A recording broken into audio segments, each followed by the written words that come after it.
Gracias. Quisiera agregar algunos pasajes bíblicos a los que mencionaba, Mari. Uno de los pasajes que quisiera añadir, en realidad voy a compartir una cita de la sierva del Señor, pero antes de la cita, que es la cita que, digamos, inspiró este tema, aparte de nuestra propia experiencia con los hermanos, nosotros estamos expuestos, hermanos, a un constante bombardeo de noticias, que lo voy a mencionar de esta manera, ¿no? Noticias sensacionalistas. Y, y esto no es solamente algo que podemos ver en páginas cristianas o páginas que se hable acerca de profecía. Nosotros vemos la tele, el noticiero, y constantemente el noticiero nos mantiene en un estado de constante incertidumbre. Y eso lo dice Jesús, que las naciones, los gentiles, en el tiempo final van a estar en una constante expectación por no saber lo que va a acontecer. Así es como el diablo nos quiere tener. Pero en realidad nosotros no podemos vivir así. Nosotros sabemos qué va a pasar. Nosotros sabemos qué va a acontecer. Sabemos que el sábado va a ser el tema central de discusión en todo el mundo. Antes de que venga Cristo, antes de que vengan las persecuciones reales, las persecuciones que nosotros esperamos, sabemos que lo que se va a discutir es el día de reposo. En todo el mundo se va a discutir eso. La ley dominical en Estados Unidos, la ley dominical a nivel universal, van a haber debates sobre ese tema. Y sin embargo nosotros reemplazamos eso, reemplazamos al Papa por Bill Gates, reemplazamos al domingo por la vacuna, reemplazamos un montón de cosas que sabemos que van a suceder por lo que los medios quieren que nosotros hablemos, por lo que los medios quieren que nosotros estemos constantemente alerta. Y esto está todo planeado, porque ustedes me van a decir que no es planeado por el diablo ponerle el número 666 a la patente de la vacuna. Obviamente que es planeado por el diablo, para que nosotros estemos en una constante expectación. Entonces, Jesús nos habla, nos mira a los ojos y nos dice, voy a leerles un pasaje, Mateo capítulo 11, versículos 28 al versículo 30, que dice lo siguiente: Venid a mí todos los que estáis trabajados y cargados, y yo os haré descansar. Nosotros cuando estamos en el mundo, cuando estamos sin Cristo, cuando éramos gentiles, por eso es que Pablo dice, ¿no? Vosotros cuando erais gentiles, ibas tras los ídolos. ¿Y qué pasaba con los ídolos? Los ídolos eran esos dioses duros que te castigaban si vos no hacías las obras suficientes, y la salvación era por obra, había que hacer lo que fuera, ¿no? Entonces, ¿cómo estaban esos gentiles? Estaban trabajados y cargados, porque la religión falsa consiste en trabajos. Consiste en obras que tenemos que hacer para ser recibidos por ese Dios. Entonces, Dios nos recibe a nosotros que estábamos en el mundo trabajados y cargados. Veníamos con la mochila, ¿no? No solamente por las cosas y las preocupaciones del mundo, sino por nuestros propios pecados, que los arrastramos durante toda nuestra vida. Y esos pecados muchas veces se transformaron en enfermedades, o en problemas, o en destrucciones de la familia, en cosas de ese tipo. Entonces Jesús nos recibe así, como venimos, ¿no? Venid a mí, los que estáis trabajados y cargados, los que intentaron ser salvos por su cuenta y no pudieron, y están frustrados. Dice, yo os haré descansar. ¿Cuál es un fruto del Espíritu de Dios, un fruto del Espíritu de Cristo en el corazón? La paz de Dios. Se puede estar derrumbando todo a nuestro alrededor. Se pueden desplomar los cielos. Voy a usar una expresión de la sierva del Señor. Se pueden desplomar los cielos. Pero el que está en Cristo está en paz.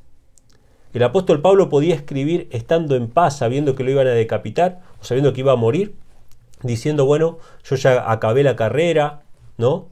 Él no estaba llorando ni preocupado por eso.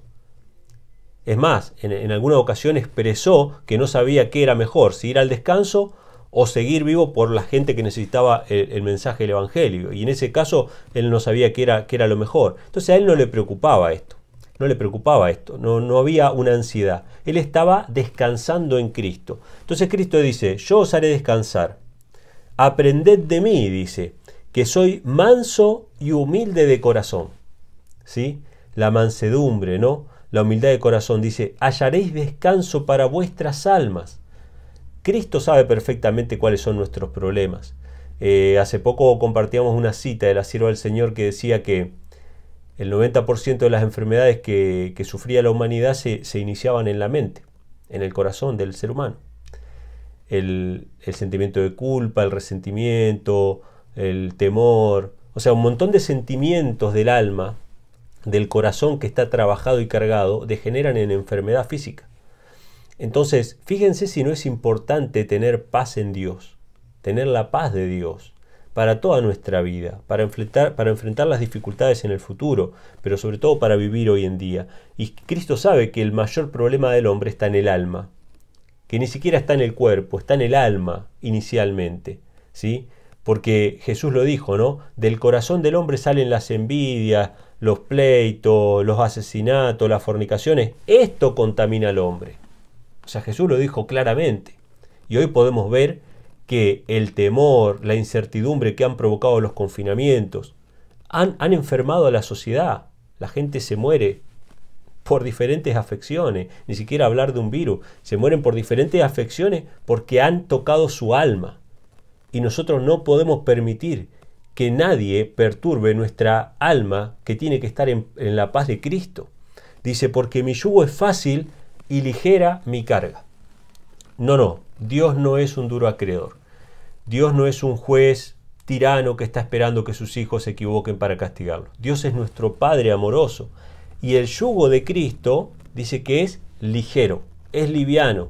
No tiene nada que ver con las religiones paganas, ¿sí?, que eran salvos por obras. No, este es aceptar, es creer y simplemente permanecer unido a la fuente de la vida, a la vid y a la preciosa savia que nos va a nutrir día a día. Nada más que eso, ¿sí? Así que, trabajados y cargados, vayamos a Cristo y reposemos, descansemos en Él.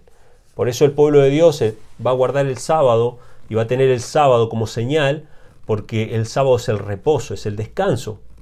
Y Dios quiere eso con su pueblo, que su pueblo descanse en Él, que tenga reposo, aún en medio de las tribulaciones, que podamos vivir realmente en sábado. Entonces dice Filipenses, voy a leer otro pasaje, capítulo 4, versos 12 y 13. ¿Por qué leo este pasaje? Porque el apóstol Pablo, a diferencia de la teología católica o pagana, que dice que el ser humano es salvo por obras y por lo tanto considera que el ser humano tiene que vivir en constantes privaciones, y si uno no vive en constantes privaciones entonces es pecaminoso, el apóstol Pablo dice que esto no es así, que nosotros somos salvos por la fe en Jesucristo. Nada de lo que hagamos nosotros nos recomienda delante de Dios. Después, en nuestra vida pasajera y temporal que tenemos en esta tierra, podemos estar en diferentes situaciones, en tribulación o no, en abundancia o no. O sea, todas esas cuestiones son pasajeras y no son las que determinan nuestra salvación. Nuestra salvación es la permanencia en Cristo, ¿sí? Entonces, Filipenses 4, 12 y 13 dice, sé vivir humildemente, el apóstol Pablo, que es el mismo que habla de las tribulaciones, de gloriarse en las tribulaciones, sé tener abundancia en todo y por todo estoy enseñado, así para estar saciado como para tener hambre, así para tener abundancia como para padecer necesidad. Y después dice al final, ¿por qué esto es así? ¿Por qué la pobreza o la riqueza no implican pecado? Son circunstancias por las cuales pasamos y si podemos mejorarlas, las mejoramos. ¿Por qué esto es así? Porque todo lo puedo en Cristo que me fortalece. La fuente de la salvación es Cristo Jesús, no mis padecimientos o mis sufrimientos. Por lo tanto, ¿qué sentido tiene sufrir anticipadamente una persecución que todavía no existe? ¿Se entiende? Entonces, otro pasaje más está en Primera de Tesalonicenses, capítulo 5, versículos 16 al 18. Este es uno de los textos más preciosos. Yo recuerdo un pastor adventista. Me mandó un mensaje un hermano cuando me avisó que este pastor ya ancianito había fallecido. Este pastor ya había perdido a su esposa, bueno, estaba pasando muchas tribulaciones, había sido expulsado de la obra adventista por el tema de la deidad. O sea, por él confesar la verdad del Padre y el Hijo había sido expulsado de la obra. Estaba sufriendo muchas persecuciones y tribulaciones y al final, sus últimos días, él ya ancianito bajó al descanso, y este hermano que me escribió me dice, mirá el último mensaje que nos dio este pastor, ya en su lecho de muerte. Y este pastor citó estas palabras del apóstol Pablo, que está en 1 de Tesalonicenses 5, 16 al 18, dice, estad siempre gozosos. Estas fueron las palabras de este pastor, las últimas palabras. Yo no sé si él sabía que iba a bajar al descanso o no, pero él le decía a la iglesia: hermanos, estén siempre gozosos. Satanás nos quiere quitar el gozo de la salvación, quiere que seamos un pueblo triste, quiere que seamos un pueblo amargado, pero estén siempre gozosos. No es una negativa de las persecuciones que han de venir o de las tribulaciones que podemos estar pasando hoy, no es negar esas cuestiones, es que tenemos motivos suficientes para estar siempre gozosos, a menos que dejemos de conectarnos con la fuente de la savia que es Cristo Jesús. Entonces dice: estad siempre gozosos, orad sin cesar, dad gracias en todo, porque esta es la voluntad de Dios para con vosotros en Cristo Jesús. O sea que nosotros somos llamados a eso, hermanos, a estar siempre gozosos. Y el último pasaje bíblico está en Filipenses 4:4, que dice: regocijaos en el Señor siempre. ¿Cuánto tiempo tenemos que estar feliz? ¿Hasta que tenga algún problema? ¿O hasta que vea los acontecimientos finales? ¿O hasta que salga la ley dominical? No, regocijaos en el Señor siempre. Estad siempre gozosos. Ahora, si bien esto aplica al futuro, cuando estemos pasando ciertas tribulaciones, mucho más aplica hoy día, que quizá no las estamos pasando. Y digo, podemos estar teniendo pruebas personales, problemas de enfermedad, fallecimiento de un familiar, son cosas que yo estoy pasando ahora, o cuestiones de ese tipo. Podemos estar pasando esas cosas, pero no son las tribulaciones de las que Apocalipsis habla, que van a ser tiempo de angustia cual nunca hubo y nunca habrá. No estamos hablando de eso, ninguno de nosotros está pasando por eso ahora en este momento. Pero me gustaría compartir una cita, que es la cita que inspiró este mensaje, que se encuentra en Consejos sobre Salud. Y esto tiene que ver, ¿no?, con la salud física y todo, pero Ellen G. White habla específicamente acerca de nuestro corazón y de nuestra mente, de nuestra alma. La sierva del Señor dice así, en Consejos sobre Salud, página 633, párrafo 1 y 2. Dice lo siguiente: lo que acarrea enfermedad al cuerpo y la mente de casi todos, son los sentimientos de insatisfacción, de aflicción y descontento. No tienen a Dios, carecen de la esperanza que entra dentro del velo. Recuerden que el apóstol Pablo decía que las tribulaciones nos producen esperanza inclusive, pero dice que los que están así, dice, no tienen la esperanza que entra del velo, que es como un ancla segura y firme para el alma. Todos los que poseen esta esperanza se purifican a sí mismos, así como Él es puro. O sea, si tenemos la esperanza de la resurrección y de la vida eterna, bueno, todo lo que va a pasar en el medio, o sea, no puede afectar nuestro gozo, no puede quitarnos el gozo de la salvación. Dice, todos los que poseen esta esperanza se purifican a sí mismos como Él es puro. Estos están libres de inquietos anhelos, lamentos y descontento, pero no andan buscando continuamente el mal, ni cavilan amargamente sobre dificultades prestadas. Y acá viene la expresión, ¿no? Dificultades prestadas. Pero vemos a muchos que pasan por un tiempo de angustia anticipadamente. La ansiedad se encuentra estampada en todos sus rasgos. Al parecer no encuentran consuelo, sino que esperan continuamente algún mal terrible. Tales personas deshonran a Dios y acarrean descrédito a la religión de Cristo. No sienten amor verdadero hacia Dios, ni por sus compañeros e hijos. Sus afectos se han hecho mórbidos. Pero los entretenimientos vanos nunca corregirán las mentes de los tales. Necesitan la influencia confirmadora del Espíritu de Dios a fin de ser felices. Necesitan ser beneficiados por la meditación de Cristo, a fin de obtener un consuelo divino y sustancial. Y ahora la sierva del Señor cita un pasaje que está en 1 de Pedro, capítulo 3, versos 10 al 12, que dice: porque el que quiere amar la vida y ver días buenos, refrene su lengua del mal y sus labios no hablen engaño. Apártese del mal y hagan el bien. Busque la paz y síguela, porque los ojos del Señor están sobre los justos y sus oídos atentos a sus oraciones. Pero el rostro del Señor está contra aquellos que hacen el mal.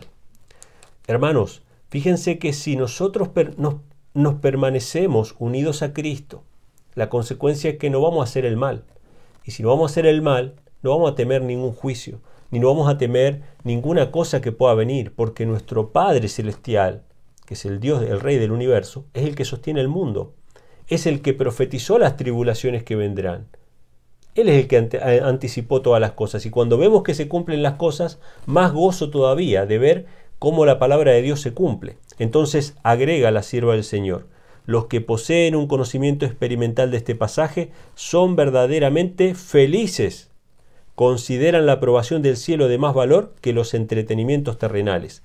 Cristo en ellos, la esperanza de gloria, será salud para el cuerpo y fortaleza para el alma. Entonces, hermanos, ¿cuál es la invitación en esta mañana? O, bueno, no sé a qué horario están escuchando, pero el deseo nuestro era simplemente transmitirles que, si bien van a haber tribulaciones, como dijo Cristo, en el mundo tendréis aflicción, pero confiad, yo he vencido al mundo, Dios nos pide como pueblo que permanezcamos en Él, que miremos a Cristo, que contemplemos la obra de la creación, que nos deleitemos y nos recreemos en su amor y su misericordia. ¿Por qué es tan importante este tema? Porque yo lo padecí en carne propia. Durante muchos años, ustedes saben que yo siempre, bueno, los que me conocen por ahí, saben que siempre he estado hablando acerca del tema de conspiraciones, nuevo orden mundial, los cumplimientos proféticos. Hubo un momento en mi vida en que yo me di cuenta que mi contemplación era solamente del pecado. Solamente estaba contemplando el pecado. Eso me llevó a una angustia terrible, a un momento en el cual yo me vi perdido, me vi separado para siempre de Dios, hasta que Dios me mostró que yo tenía que contemplar su misericordia, su carácter, su bondad y permanecer unido a Él. Sí, hay un gobierno mundial, sí, sí, hay planes de los jesuitas, sí, sí, van a hacer esto, aquello, sí, todo eso sí. Pero miradme a mí y sed salvos todos los términos de la tierra. Miradme a mí, me dice Cristo. Deja de contemplar las obras de Satanás. Sabemos que están las obras de Satanás, pero eso no es lo que nutre tu alma, no es lo que fortalece tu vida, no es lo que te va a permitir resistir en el día malo. Lo que te va a permitir resistir es mirarme a mí, estar unido a mí. Sin mí nada podéis hacer. Entonces Cristo implanta en nuestro corazón la paz del cielo, una paz que sobrepasa todo entendimiento. ¿Qué significa eso? Que no importa la situación que estemos viviendo, podemos estar en paz por medio de Cristo Jesús y gloriarnos en las tribulaciones. Así que ese era, hermanos, el mensaje que queríamos compartir. Esperamos que sea de bendición y bueno, de nuestra parte le deseamos un muy feliz sábado.